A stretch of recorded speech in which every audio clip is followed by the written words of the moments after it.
Welcome to Sobit Agrawal classes. बहुत ही अच्छा हमारा एक टॉपिक चल रहा है, वो टॉपिक है किंग लियर। किंग लियर में मैंने आपको बताया, मैं आपको टेक्स्ट पढ़ने की ज़रूरत बिल्कुल नहीं पड़ेगी। जो इम्पोर्टेंट उसकी लाइंस हैं विद एक्सप्लेनेशन आपको मैं बता रहा हूँ। इससे पहले एक लेक्चर किंग लियर का अपलोड हो चुका है, वो डिस्क्रिप्शन में आपको लिंक मिल जाएगा। जो उसका पार्ट फर्स्ट है, ये पार्ट सेकंड है। तो इसी तरीके से इससे अलग एक और लेक्चर होगा और किंग लियर जो है वो कंप्लीट हो जाएगा। इससे बाहर कोई भी लाइंस किंग लियर की नहीं आएगी। और लाइंस तैयार करने का सबसे अच्छा तरीका, जैसे कि आप सभी को मैंने पहले ही बताया है कि आप तैयार करें, सबसे पहले उसकी हिंदी भी हमें पता होनी चाहिए। और उसके अगर आप हिंदी का ज़्यादा भी नहीं पता तो आप सिंबल के माध्यम से आप उसे तैयार करें लाइंस को, तो बहुत ही अच्छा वो पैटर्न होता है। और आपको समरी और स्टोरी का अच्छे से पता होना चाहिए, कैरेक्टर्स का अच्छा पता होना चाहिए, तो आप फिर भी आप लाइंस का जो है अंदाज़ा लगा सकते हैं एलिमिनेटेड मेथड से। तो इससे पहले कि वीडियो आगे बढ़ाएं, जिसने चैनल को सब्सक्राइब नहीं किया, देखिए चैनल को सब्सक्राइब जरूर करें और बेल आइकन जरूर प्रेस करें ताकि आने वाली वीडियो का नोटिफिकेशन आपको मिलता रहे। मेरा इंट्रोडक्शन आप सभी को पता ही है, 3 time selected in TGT and PGT और सेकंड हाईएस्ट रिटर्न में था जो 2016 वाला जो विज्ञापन था उसमें। और PGT में भी मेरा 19th रैंक था और TGT 2013 में भी मैं सिलेक्टेड हूँ। तो अपना ही एक्सपीरियंस इस चैनल पर मैं शेयर करता हूँ। तो ये वीडियो अपने फ्रेंड्स के साथ ज़्यादा से ज़्यादा शेयर करना, जो कि कई बार कन्फ्यूजन में रहते हैं कि लाइंस कहाँ से आती हैं या किस तरीके से क्या तैयार करें, तो आपको हेल्प मिलेगी इससे काफ़ी। तो ये लाइंस जो आपके सामने है, लाइंस उस समय की हैं। ये कॉर्डेलिया जो है, हमें जैसे पता है किंग लियर ने कॉर्डेलिया को अपनी जायदाद से बाहर कर दिया था क्योंकि वो अपने पिता की ज़्यादा एक्स्ट्रावेगेंट जो है प्रशंसा नहीं कर पाई थी, जैसे कि उसकी बेटी गॉनरिल और रेगन ने की थी। तो गॉनरिल और रेगन दोनों ने किंग लियर के साथ धोखा किया और उसकी जो शर्त थी उसे नहीं माना, और दोनों ने ही रात के अंधेरे में जो तूफ़ान चल रहा था उस समय अपने पिता को बाहर निकाल दिया। तो उस समय स्टॉर्म भी चल रहा था। तो जैसे ही कॉर्डेलिया को इसके बारे में पता चला, उसे बहुत ज़्यादा दुख हुआ। तो उस समय की ही ये बात है। तो जो कॉर्डेलिया अपनी ही वो बात कह रही है, माइन एनिमीज डॉग, जो मेरे शत्रु का जो कुत्ता है या डॉग है, दो ही हैड बिट मी, भले ही उसने मुझे काट भी लिया हो, should have stood that night, वो वहाँ पर खड़ा रहेगा अगेंस्ट माई फायर, जहाँ पर मैंने आग जलाई हुई है। मतलब कि भले ही जो चाहे मेरा शत्रु का कुत्ता हो, अगर उसने मुझे काट भी लिया हो, ऐसी रात जैसे कि किंग लियर को अकेला छोड़ दिया, ऐसी रात में अगर मेरे शत्रु का भी कुत्ता है तो वो भी मेरे पास, मैं उसे ठहराऊंगी रात को, इतने अंधकार में उसे मैं कहीं नहीं जाने दूंगी। एंड दाउ, तुम फेन जो कि विलिंगली ग्लैड, पुअर फादर जो कि खुश थे अपने जीवन में, जो खुश रहे हैं हमेशा किंग लियर। पुअर फादर कहा है यहाँ पर क्योंकि उनके साथ जो कि गलत बर्ताव किया उनकी बेटियों ने, गॉनरिल और रेगन ने। टू हॉवेल दी, तुम्हें ऐसा स्थान दिया, ऐसी झोपड़ी दी, विद स्वाइन, जहाँ पर स्वाइन भी हैं, सुअर हैं, रोग हैं, काफ़ी बेकार लोग हैं। एंड फोरटोन, जो कि मिजरेबल कंडीशन, फोरटोन होता है मिजरेबल कंडीशन में है, मतलब तुम्हें ऐसी स्थिति में, ऐसी गुफा में, ऐसी जगह पर तुम्हें रहने के लिए मजबूर किया। क्योंकि किंग लियर उस स्टॉर्मी नाइट में एक गुफा में ठहरा था जहाँ पर एडगर भी वेश बदल के रह रहा था। तो उसे काफ़ी दुख हुआ कि ऐसी कंडीशन में किंग लियर को अकेला छोड़ दिया गया था। तो यहाँ पर ये इसी लाइंस का यही मीन्स है, बस आपको इतना ही इम्पोर्टेंट है इसमें कि किंग लियर के बारे में बहुत ज़्यादा वो दुखी थी। अब जो 13 है, 12 के बाद हम 13 पे आते हैं। देखिए ये लाइंस उस समय की हैं जब कॉर्डेलिया और लियर दोनों को इंग्लिश आर्मी के द्वारा पकड़ लिया गया था बाद में, और एडमंड जो है उसने ऑर्डर किया था इस guard to take them away, उन्हें ले जाने के लिए एडमंड ने ऑर्डर दिया। और कॉर्डेलिया सेज हिज फादर, अपने पिता को कहती है, she is really sorry for him, कि वो बहुत ज़्यादा दुखी है उसके लिए, that they have been unlucky when she ask if they will see Goneril and Regan. और वो कहती है क्या पिताजी आप अंत समय में गॉनरिल और रेगन से भी मिलना चाहोगे? उन्हें इंग्लिश आर्मी के द्वारा पकड़ लिया गया था और उन्हें मारने ही वाले थे, तो अंतिम इच्छा के रूप में कॉर्डेलिया कहती है कि आपकी ऐसी इच्छा है कि आप अपनी बेटी गोनरिल और कॉर्डेलिया से आप मिलना चाहते हैं। तो उस समय जो किंग लियर हैं वो बहुत ज़्यादा दुख अपना प्रकट करते हैं। क्या कहते हैं? We two alone will sing like birds in cage when thou dost ask me blessing I will kneel down and ask of thee forgiveness. देखिए ये लाइन बहुत ही अच्छी लाइन्स हैं। वो कहती है, वो किंग लियर कहता है नहीं, ये यहाँ से देखेंगे इन लाइन्स को, नहीं नहीं come let's away to prison, नहीं नहीं आओ चलें, हम जेल में ही चलते हैं, मुझे ऐसी लड़कियों से नहीं मिलना है, गोनरिल और रेगन की जैसी लड़कियों से नहीं मिलना है, उससे बेहतर है तो हम प्रिजन में ही चलेंगे। We two alone will sing like birds, उस प्रिजन में, उस जेल में हम दोनों जो हैं कॉर्डेलिया और किंग लियर, हम चिड़ियाओं की तरह गाएंगे। And when thou ask me blessing, और जब तुम मुझे ब्लेस के लिए कहेंगे, आई विल नील डाउन, मैं नीचे झुकूंगा और माफ़ी भी मांग लूँगा, जो मैंने तुम्हारे साथ किया मैं झुककर माफ़ी भी मांग लूँगा। सो यू विल लिव, हम जिएंगे, हम वहाँ पर ही जिएंगे, जो प्रिजन है वही मेरे लिए बेहतर स्थान होगा rather than Regan and Goneril. Praying, हम वहाँ पर हम जिएंगे, और मैं वहाँ पर जो जेल है वहाँ पर प्रे भी कर लूँगा, गा भी लूँगा, टेल ओल्ड टेल्स, पुरानी कहानियाँ भी कहूँगा, हंसेंगे भी वहाँ पर हम, glide butterflies and here poor रोग, और हम वहाँ पर जो बुरे जो रोग्स हैं, जो बेकार व्यक्ति हैं, उन्हें भी सुनेंगे, हम बटरफ्लाइज जो वहाँ पर होंगे उनके साथ खेलेंगे भी, हम कोर्ट की भी न्यूज़ के बारे में बातें करेंगे। We talk with them too who loses and win, और जो जीतते हैं जो हारते हैं हम उनके बारे में भी बात करेंगे। वो कह रहा है कि इससे अच्छा है कि मैं प्रिजन में जाऊँगा, सारे कार्य करूँगा, लेकिन मैं उन बेटियों से, ऐसी बेटियों से, रेगन और कॉर्डेलिया जैसी रेगन और गोनरिल जैसी बेटियों से मैं बिल्कुल नहीं मिलूँगा। हम उनके बारे में बात करेंगे जो बाहर गए हैं या अंदर आए हैं, जिन्हें जेल से छुटकारा मिला है या जो जेल में आए हैं। Take upon the misery of things, मैं जितनी भी लाइफ की जितनी भी बुरी चीज़ें हैं मैं उन्हें सबको ले लूँगा। As we are God spies and we will wear out in walls prison, हम जो वॉल के प्रिजन के रूप में ही, हम वॉल में ही अपना जीवन जो है वो ख़त्म कर देंगे, हम मर भी जाएंगे वहाँ पर ही, लेकिन मैं उनसे बिल्कुल नहीं मिलूँगा, ऐसी बेटियों से मैं बिल्कुल नहीं मिलूँगा। तो यहाँ पर जो कॉर्डेलिया और किंग लियर अपनी बेटी कॉर्डेलिया को ये कह रहे हैं कि वे बिल्कुल ऐसी लड़कियों से बिल्कुल नहीं मिलना चाहते। जो पैक्ट्स एंड सेक्ट्स होता है, पार्टी गुट में पार्टियां होती हैं, जैसे कई सारे लोगों का इकट्ठा जो ग्रुप होता है उसे कहते हैं, जो कुछ पार्टीज़ जो बना लेते हैं ग्रुप में, हम यहाँ पर ग्रुप में रहेंगे।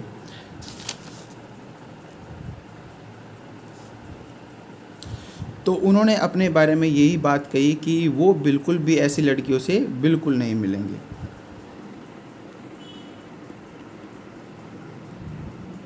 इसके बाद 14 देखिए ये लाइन्स कब की हैं।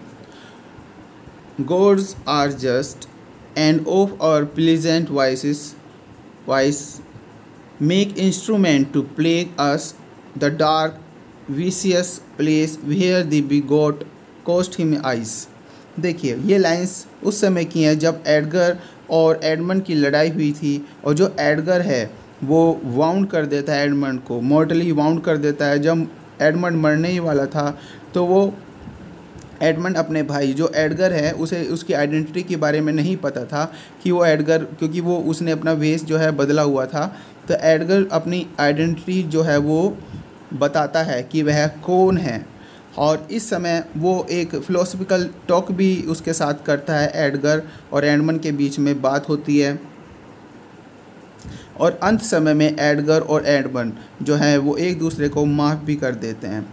Edgar and Edmund pardon each other, और वो कहता है कि जो व्यक्ति जैसा कार्य करता है उसे ऐसा ही परिणाम भी मिल जाता है।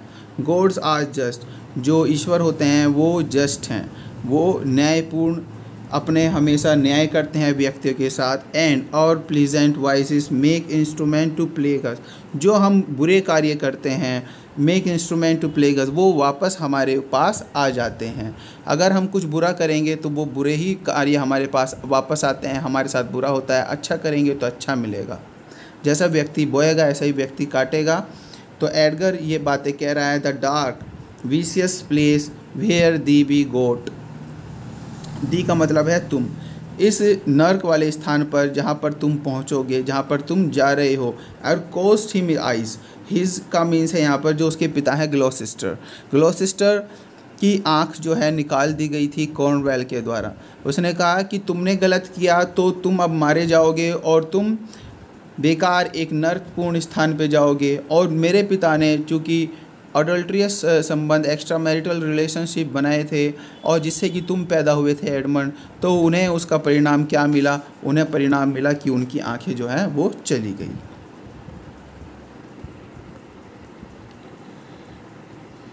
चलिए नेक्स्ट देखते हैं। ये स्पीच जो है कॉर्डेलिया की है और ये कब की है? These lines presents at the time when Lear appears carrying the dead body of Cordelia in his arms।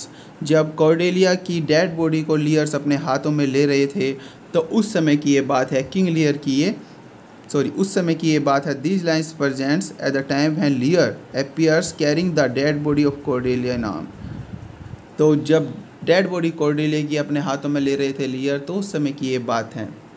तो वो क्या कहता है? You are man of stones, तुम पत्थरों के व्यक्ति हो। तुम जहाँ पर वहाँ पर जितने भी लोग थे, वहाँ पर ड्यूक ऑफ एल्बनी भी थे और वो एल्बनी को ही मेनली रेफर भी करते हैं। You are man of stones, तुम्हारे अंदर कोई भी भावनाएं नहीं हैं।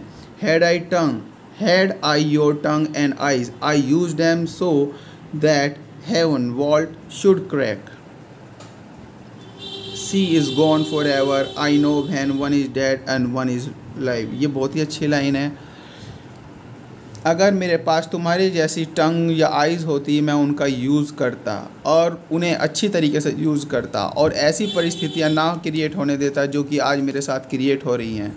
मुझे पता है she is gone for ever, वो हमेशा चली गई है। और आई नो, मैं ये भी जानता हूँ जब कोई मर जाता है तो उसका अलग जन्म भी होता है, वो दूसरा उसके जन्म की शुरुआत होती है। सी इज़ डेड एज अर्थ, वो जैसे धरती होती है उसकी तरह ही वो मर चुकी है। Land him looking glass, land मी अ लुकिंग ग्लास, मुझे एक गिलास जो है शीशे का, जो कांच का गिलास है, मुझे वो दो। If that her breath will must or stay in the stone why then she live, वो कहता है कि मुझे एक गिलास दो, मैं देखना चाहता हूँ कि क्या उसकी सांसें जो हैं वो अभी भी बची हुई हैं। कि गिलास में वो देखना चाहता था उसके सांस के वहाँ पर लगाकर कि उसकी सांस है, कि गिलास में कुछ रिफ्लेक्शन आता है कि नहीं आता।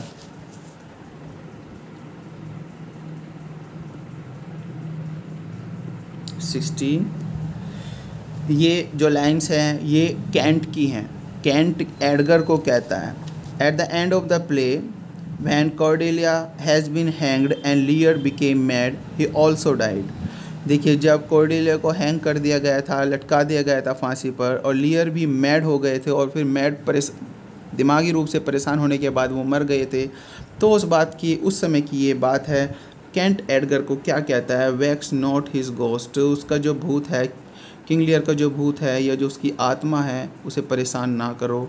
लेट हिम पास, उसे गुजर जाने दो। इस दुनिया में उसने बहुत बुरी स्थिति देखी है किंग लियर की, अब उसे जाते हुए अब उसे परेशान करने की हमें कोई ज़रूरत नहीं है। He hates him that would upon the rack of his tower, वह उससे घृणा करेगा, उसकी आत्मा भी उससे घृणा करेगी जो इसे दोबारा से इस धरती पर लाने की कोशिश करेगा। स्ट्रेच हिम लॉन्गर, जो यहाँ पर इस धरती पर उसे लाने की कोशिश करेगा। मतलब कि यहाँ से अब उसका जाना ही बेहतर है, क्योंकि इस दुनिया में उन्होंने बहुत ज़्यादा बुरे चीज़ें, बुरे लोगों से सामना किया। उसकी बेटी ने उनके साथ बहुत ज़्यादा बुरा व्यवहार किया। देखिए, ये बहुत ही अच्छी लाइन्स हैं। जैसे कि हमें सभी को पता है कि एडगर और एडमंड, एडगर जो है वो एक कानूनी रूप से लीगल बेटा था ग्लॉसेस्टर का, और एडमंड जो है वो इलीगल बेटा था, इलिजिटिमेट सन था, गैर कानूनी रूप से एक्स्ट्रा मैरिटल रिलेशनशिप का नतीजा था एडमंड। तो एडगर एक लेटर लिखता है, उस लेटर को उसे डुप्लिकेट तरीके से एडमंड अपने पिता को पेश करता है ग्लॉसेस्टर के पास और वो बताता है कि देखिए ये एडगर ने लेटर लिखा है और वो आपको मारना चाहता है, सब प्रॉपर्टी को वो हथियाना चाहता है। तो ग्लॉसेस्टर जो है वो एडमंड की बातों में आ जाता है और चूँकि एडगर ने तो ऐसा कुछ नहीं लिखा था, लेकिन उस समय ग्लॉसेस्टर जो है वो कहता है कि देखिए क्या ज़माना आ गया है, love cools friendship falls up. जो लव होता है वो लिपट गया, मतलब लव जो है प्यार के अब कोई दुनिया में स्थान नहीं रहा, फ्रेंडशिप जो है वो फॉल हो गई है, गिर गई है, फ्रेंडशिप का भी कोई मतलब नहीं रहा।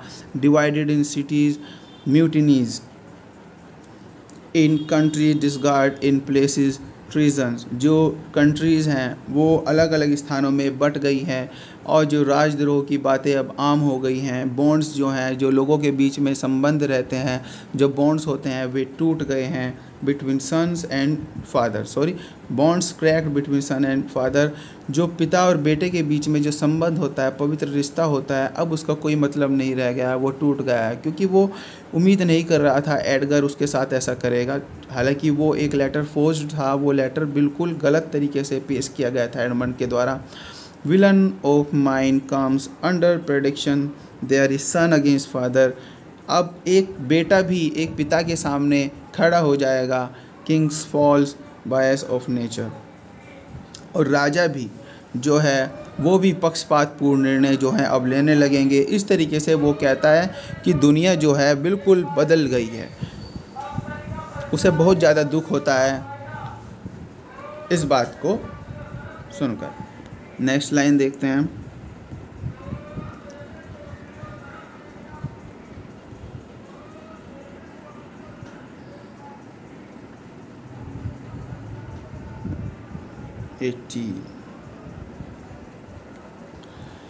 ये भी बहुत ही अच्छी लाइन है। ये लाइन्स हैं एडमंड की। एडमंड की ये लाइन है।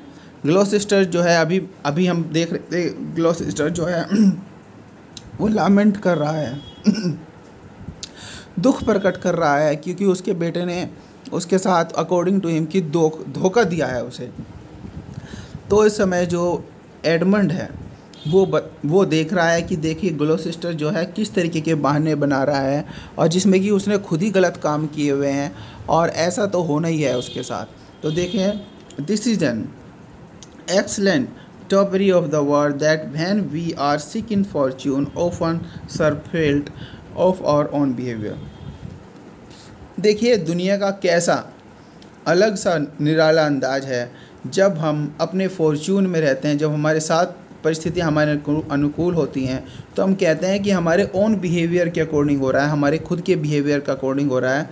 And when we make guilty of our disasters sun, जब हम कुछ गलत करते हैं, हमारे साथ गलत होता है, तो हम सन को, मून को, स्टार्स को जो है हम कहते हैं कि हमारे जो सितारे हैं वो गलत चल रहे हैं, जो नक्षत्र हैं उसके कारण ये सब हमारे साथ गलत हो रहा है। as if we were villain by necessities, fooled by heavenly compulsion। कि फिर हम दिखाते हैं अगर हम विलन हैं तो हम मजबूरी में विलन बने हैं, हम ऐसा करके दिखाते हैं। और फूल्स जो होते हैं वो मजबूरी से बने हुए दिखाते हैं। वो कहता है कि अगर व्यक्ति के साथ सब कुछ अच्छा चल रहा है तो वो कहता है कि उसके अकॉर्डिंग, उसके वजह से हुआ है, उसने अच्छा किया है, उसके बिहेवियर के अकॉर्डिंग है। लेकिन उसके साथ कुछ गलत होता है, वो सन्स को, मून्स को, स्टार्स को, इन सब को वो दोषी ठहराता है और कहता है कि जो विलन भी बनता है वो भी मजबूरी में बनता है, फूल्स बनता है वो भी मजबूरी में बनता है। Knaves, thieves, teachers, spherical predominance, drunkards, liars, adulterers, ये जितने भी कार्य होते हैं, ये सब जो व्यक्ति बनता है वो किसके कारण बन रहा है? वो बन रहा है सितारों के कारण। By enforce obedience of planetary influence. वो कहता है प्लैनेट के कारण जो है, उसके इन्फ्लुएंस के कारण मनुष्य इस तरीके से उसके साथ सब कुछ होता है। That we are evil in by divine thrust on admiring aviation of man. और ये बहुत ज़्यादा बढ़िया बचाव है व्यक्ति का।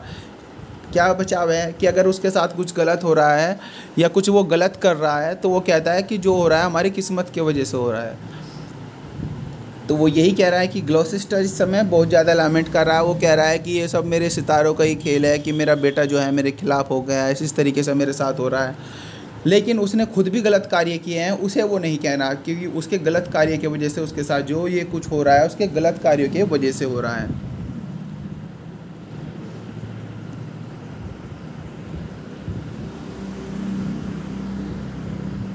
नेक्स्ट देखते हैं। जो ये उस समय की बात है जब किंग लियर को उसकी बेटियों के द्वारा गॉनरिल और रेगन के द्वारा बाहर निकाल दिया गया था। तो उस समय बहुत ज़्यादा बड़ा तूफ़ान चल रहा था। उस समय जो किंग लियर है बहुत ज़्यादा परेशान थे। उस समय की ये बात है। And thou all shaking thunder, उस समय थंडर चल रहा था, बिजली की गड़गड़ाहट हो रही थी, बहुत बड़ा तूफ़ान चल रहा था। वो उसे ही थंडर को ही वो कह रहा है, all shaking thunder strike flat and thick round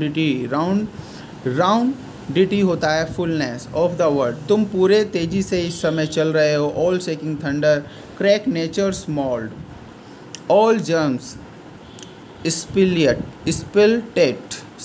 होता है नष्ट कर देना।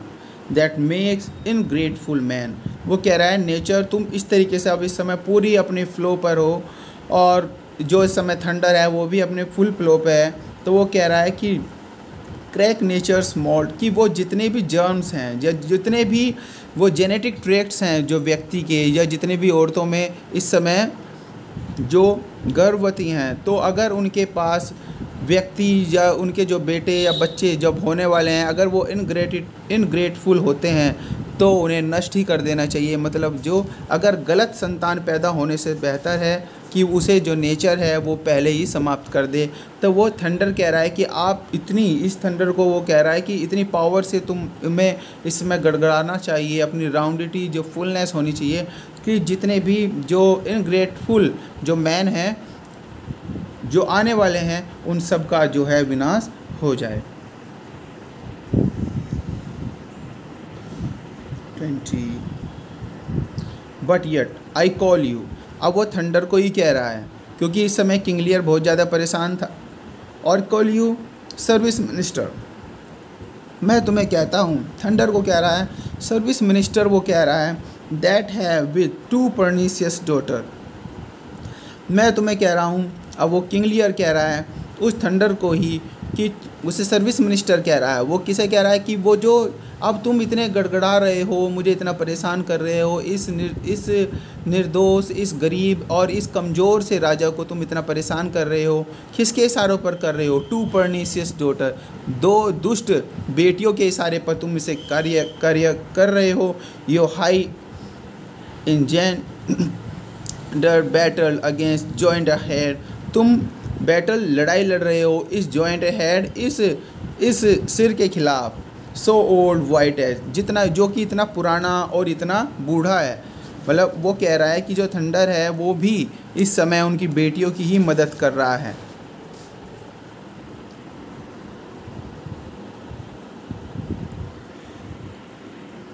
देखिए 21, ये बहुत ही अच्छी लाइन है। एल्बनी जो है, ड्यूक ऑफ एल्बनी जो गॉनरिल के हस्बैंड थे, उनके द्वारा कहे हुए ये कमेंट्स हैं। एडमंड, एल्बनी के आने से पहले जो एडमंड है और गॉनरिल है, एडमंड और गॉनरिल का भी एक्स्ट्रा मैरिटल रिलेशनशिप जो है वो चल रहा था। और जैसे कि एल्बनी आने ही वाला था तो गॉनरिल और एडमंड ने किस किया था गॉनरिल के लिप पर। ऐसे ही एल्बनी आया तो जो एडमंड है वो वहाँ से उस समय निकल गया था, वहाँ से वो चला गया था। हालांकि एल्बनी को बहुत ज़्यादा शक था गॉनरिल पर, और एल्बनी अपनी पत्नी जो गॉनरिल है उससे इस बात से भी नाराज़ था कि उसने अपने पिता के साथ ये सब बेकार व्यवहार किया।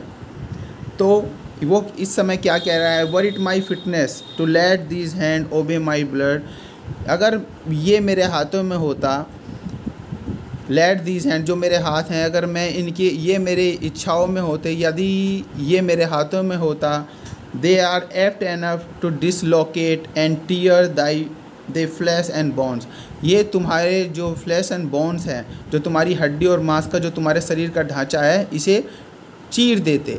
उसे अपनी पत्नी पर बहुत ज़्यादा गुस्सा आ रहा है। However thou are a friend, a woman shape does shield thee. एक औरत की जो शेप है सिर्फ यही तुम्हें बचा रही है। अगर तुम औरत ना होते और तुम ऐसा कार्य करते जैसे कि तुमने अपने पिता के साथ किया है, तो मैं तुम्हें जिंदा ही तुम्हें 2 भागों में बांट देता। एल्बनी अपनी पत्नी को ये बात कह रहा है। ये बहुत ही इम्पोर्टेंट लाइन है जो इस समय मैं आपके सामने लेकर आया हूँ।